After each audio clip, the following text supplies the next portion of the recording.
watching Fox 10 Phoenix now. A Fox 10 News alert. This is a live look near 22nd Avenue and Camelback Road where a police investigation is just getting underway in Phoenix. Now, we have reached out to police to try and gather additional information for you.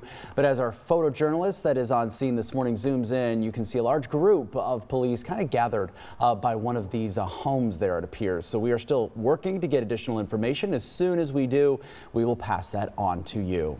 What we do know is that this came out as a shooting call. One person was taken to the hospital. Our photojournalist capturing the ambulance leaving the scene. That person's condition is not known at this time. As soon as we know more, of course, as I mentioned, we'll bring it to you. Also new this morning, firefighters busy, excuse me, knocking down a house fire in Phoenix near 20th Street and Missouri. Our Fox 10 photojournalist capturing the flames. You see them right here coming from the roof of this home. We're told that the flames were burning in the front room of the house, and the home is in the stages of being renovated.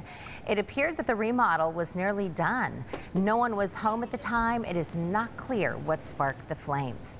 Happening at this hour, police are currently searching for the driver who hit a pedestrian and then just took off. Yeah, the hit and run happened last night in Scottsdale near 68th Street, that is, and Camelback Road. Police describing the victim's injuries as serious. That person was taken to the hospital. There are not any details right now about the suspect or the vehicle that hit that pedestrian at this time. Also developing, a third skydiving death has been reported. We're going to take you to southern Arizona here out of Eloy. It's a very, of course, a big community of skydivers here visit this part of the state often. The Pinal County Sheriff's Office says a body of a 47-year-old man was found near a skydiving facility on February 16th. Investigators do not suspect foul play. On January 24th, a 55-year-old woman died from a skydiving fall in Eloy. And by the way, this is file video that we are showing you at this hour. Witnesses say her parachute fully deployed but had complications upon descent. Then on February 1st, a 46-year-old man from Gilbert jumped from a plane. He was wearing a wingsuit, but his parachute did not deploy. All three skydivers were experienced jumpers. The FAA is currently investigating. Developing here in the Valley, a woman has been arrested on charges she planned to carry out the mass killings of her co-workers. Investigators say her name is Colleen Pasco. She made a hit list of co-workers she planned to kill at a Cave Creek Walmart and at a restaurant where she used to work. The list had nearly 40 names on it. Deputies say the 20-year-old told them she's been having recurring dreams about harming her co-workers for the past 5 months.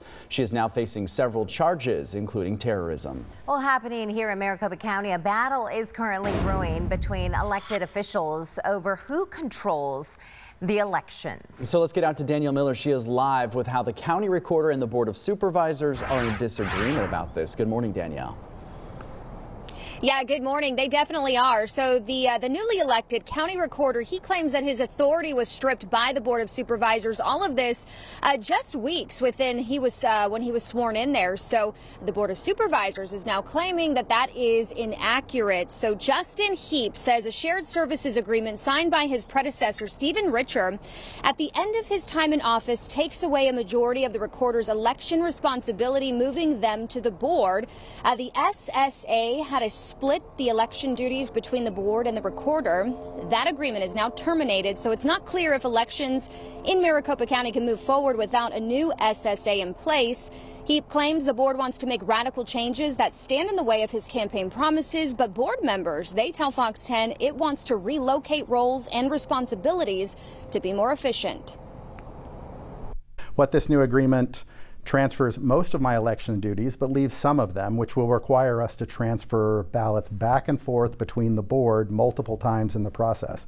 So there's going to be a lot of overlap. And it's quite clear that the Board of Supervisors are responsible for handling the ballots after they've left the envelope, because we have to tabulate the ballot. Heap says if the two sides cannot sit down and come to terms, he plans to pursue legal action against the board. So the next elections is scheduled in Maricopa County. Those are jurisdictional elections. Those are coming up in May, happening in Goodyear as well as Glendale. We'll send it back to you guys.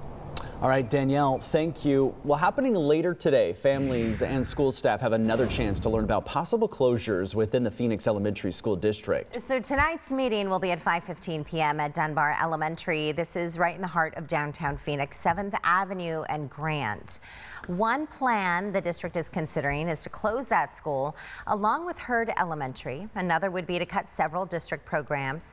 Administrators say an expected 14% drop in enrollment will affect the district by 2033. Well, the State Board of Education is looking into chronic absenteeism in Arizona schools. A new study from Helios shows nearly 1 in 3 Arizona students are missing 18 days or more of school every single school year. The data revealing that 29% of Arizona children were chronically absent during the 2022-23 school year, more than double what was pre-pandemic. Bring back the old system, which was 9 absences and you flunked the course, and 5 tardies counted as an absence. The study also found that low-income families are impacted the most by students missing class. Let's take the shackles off and let's allow kids to focus on learning. So here's a concept that State Representative Matt Gress is talking about. Some school districts in the state have already been doing this, and we've chatted with them about it, and they're finding great success. So Matt Gress is speaking about a new bill aimed at limiting cell phone use in schools. Lawmakers in the Arizona House, they passed House Bill 2484 yesterday. Well, this requires school districts to come up with policies that limit the use of wireless devices and social media in classrooms. The bill now goes to the Senate for consideration.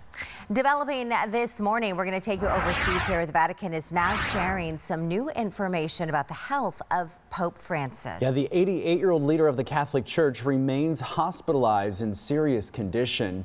Now take a look. These are live images outside of the hospital in Rome, and yesterday they kind of had a different vantage point. You could see quite a crowd that had gathered outside of that hospital. The pontiff is currently being treated there. Across Italy and the world, prayers are pouring in for Pope Francis, who remains in critical condition. But the Vatican says recent lab results show a slight improvement in his health. The Pope is still battling double pneumonia as of Monday, but medical officials said Francis hadn't had any new respiratory issues since the weekend, and Sunday's reports of early kidney failure is being monitored but are not currently cause for alarm.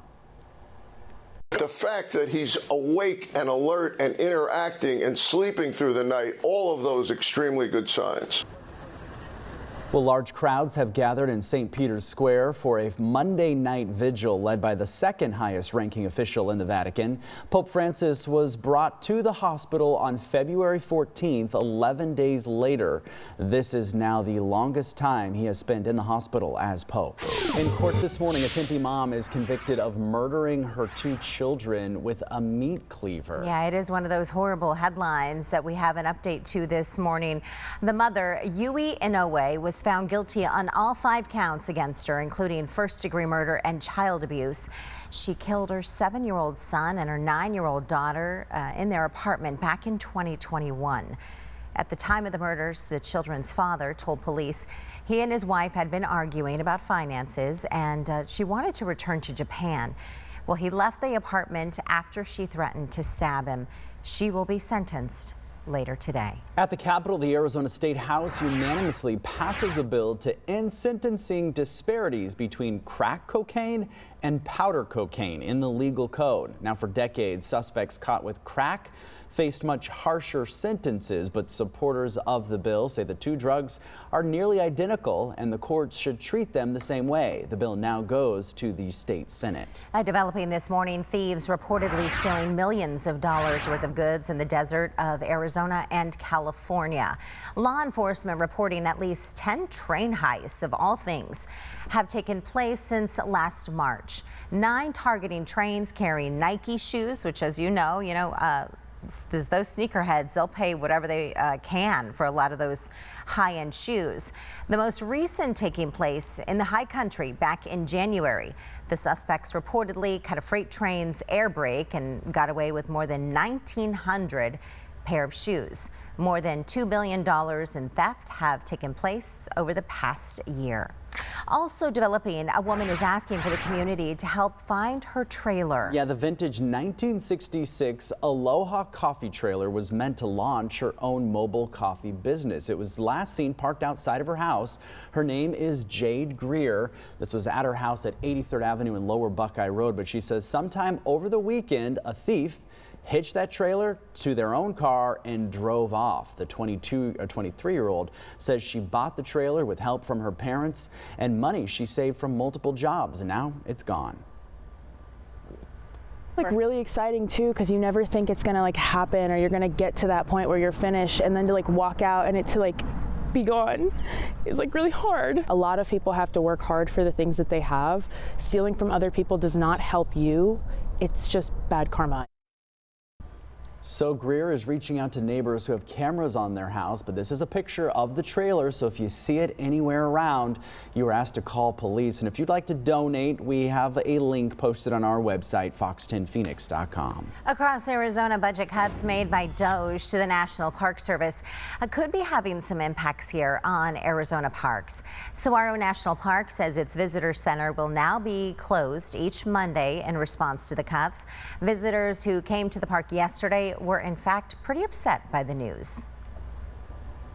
Need help figuring out which trails we can manage, and it turns out that it's closed and there's nobody to help us. About 1,000 National Park Service employees have been laid off due to the cuts. The Coalition to Protect America's National Parks recently filed a joint lawsuit trying to block the Trump administration's mass terminations. Well, another breakfast chain is cracking due to high egg prices. Denny's has announced that some locations will be adding a surcharge to meals containing eggs. The pricing will vary by location. Now, this comes as an ongoing bird flu outbreak continues to reduce egg supply here in the U.S., which in turn is driving up those record high prices. Earlier this month, Waffle House announced a 50-cent per egg surcharge to its menu. Both chains say they will watch market conditions to adjust or remove the charges. All right, trending this morning, Duolingo's owl mascot has come back from the dead. Well, sort of. Listen to the details here. Nearly 2 weeks after he'd gone missing, or his death, they say, apparently online, the language learning app posted an Instagram video revealing that the owl had faked its death. Well, the video also showed the completion of several in-app challenges, implying that users' increased activity on the app may have brought the beloved mascot back to life. So you, in fact, if you are using the app, you helped bring him back to life, which is kind of a cool thing. He disappeared and then people started using the app and then he came back. Okay. Yeah, there you go.